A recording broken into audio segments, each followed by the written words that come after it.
2021 সালে চাঁদপুরে পরপর 3 দিন ঈদ উদযাপিত হয়। বাড়িয়ে বলা নয়, এটাই সত্য। সে বছরের 12ই মে সোমালিয়া, নাইজার ও পাকিস্তানে চাঁদ দেখা গেলে পরদিন 13ই মে ঈদ পালন করেন পীর জাকারিয়া চৌধুরী আল মাদানী এবং তার অনুসারীরা। 12ই মে সৌদি আরবে চাঁদ দেখা গেলে একই দরবারের আরেক পীর আরিফ চৌধুরীর অনুসারীরা ঈদ উদযাপন করে তার পরদিন, অর্থাৎ 13ই মে। আর বাংলাদেশের জাতীয় চাঁদ দেখা কমিটির সিদ্ধান্ত মেনে সারা দেশে ঈদ হয় 14ই মে। সৌদি আরবের সঙ্গে মিল রেখে এভাবে রোজা ও ঈদের সিদ্ধান্ত নিয়ে ট্রোল রসিকতার শেষ নেই। এ নিয়ে ধর্মীয় বিভক্তিও স্পষ্ট। কিন্তু মূল দ্বিধাদ্বন্দ্বের জায়গাটা আসলে কোথায়? আসুন ব্যাপারটা বোঝার চেষ্টা করি। বাংলাদেশে ঈদ উদযাপন মূলত চাঁদ দেখার উপর নির্ভরশীল। জাতীয় চাঁদ দেখা কমিটির যুক্তি হচ্ছে, মহানবী সাল্লাল্লাহু আলাইহি ওয়াসাল্লাম চাঁদ দেখে রোজা রাখা এবং রোজা ছাড়ার কথা বলেছেন। সে কারণে বহু ধর্মীয় নেতা এখন পর্যন্ত নিজ নিজ দেশে খালি চোখে চাঁদ দেখা যাওয়ার উপরই নির্ভর করতে চান। বাংলাদেশের বেশিরভাগই মুসলমান হানাফি মাযহাবে বিশ্বাসী। এই মাযহাবের প্রধান আবু হানিফার বক্তব্য ছিল, পৃথিবীর কোনো এক জায়গায় চাঁদ দেখা গেলেই রোজা এবং ঈদ হবে। কিন্তু তখন চাঁদ দেখা যাওয়ার খবর এখনকার মতো মুহূর্তে আসতো না। তবে বিশ্বের অনেক দেশে, যেমন মালয়েশিয়া এবং ইন্দোনেশিয়া এবং আফ্রিকার কিছু মুসলিম দেশে চাঁদ দেখা না সত্ত্বেও সৌদি আরবের সঙ্গে মিল রেখে ঈদ উদযাপন করে। কিন্তু আমাদের দেশে সাধারণত সৌদি আরবের পরে ঈদ পালন করা হয়। মূলত নামাজ সূর্যের সঙ্গে যুক্ত। সূর্যের দিক থেকে আমরা 3 ঘন্টা আগে, তাই সৌদি আরবের 3 ঘন্টা আগে আমরা নামাজ পড়ি।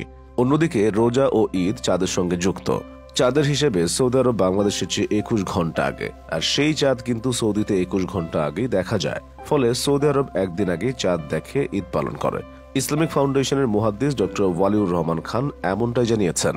ঢাবি পদার্থবিজ্ঞানের সাবেক অধ্যাপক ও বিশিষ্ট ইসলামী চিন্তাবিদ ডক্টর শমসের আলী সৌদির সাথে মিলিয়ে ঈদ পালনের পক্ষেই মত দিয়েছেন। তার যুক্তি, রাসূল সাল্লাল্লাহু আলাইহি ওয়াসাল্লাম বলেছেন, তোমরা চাঁদ দেখে রোজা রাখো। একজন লোক চাঁদ দেখলেই কিন্তু সবার চাঁদ দেখা হয়ে গেল। ওই সময় উম্মাতের সংখ্যা কম ছিল। এক জায়গা থেকে আরেক জায়গায় ঘোড়া দাপিয়ে সংবাদ পৌঁছানো হতো। এখন সেই ঘোড়া জায়গাটা নিয়েছে রেডিও, টেলিভিশন, ইন্টারনেট। কোনো জায়গায় চাঁদ উঠলে মুহূর্তেই খবর হয়ে যায়। অথচ আমরা চাঁদ দেখতে পারি নাই দেখে ঈদ করতে পারছি না।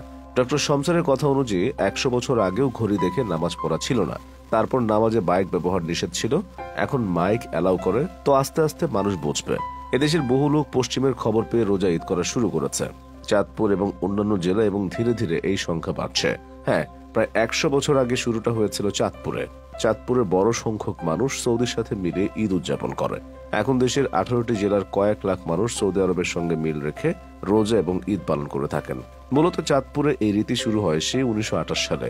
চাঁদপুরের সান্দ্রা দরবার শরীফ প্রতিষ্ঠাতার ফতোয়া ছিল, বিশ্বের যে কোনো প্রান্তে চাঁদ দেখা গেলে এবং মধ্যপ্রাচ্যের সঙ্গে মিল রেখে ধর্মীয় অনুশাসন পালন করতে হবে। এরপর জেলায় জেলায় বিভিন্ন দরবার শরীফ একই পথে হাঁটে। তবে ডক্টর শমসের আলীর সঙ্গে একমত নন বিশিষ্ট আলেম ডক্টর মোহাম্মদ সাইফুল্লাহ। সৌদির সঙ্গে মিল করে রোজা বা ঈদ পালনের বিষয়ে কয়েকটি প্রশ্ন তুলে তিনি বলেন, কেন সৌদি আরবের সঙ্গে ঈদ পালন করা হবে? আদৌ কি আমাদের কোনো ইবাদত সৌদি আরবের সঙ্গে পালন করার কথা বলা হয়েছে? সৌদি আরব এবং বাংলাদেশে কি একই সময়ে সূর্যোদয় ও সূর্যাস্ত হয়? চাঁদ কি একই সময় উদয় হয় এবং অস্ত যায়?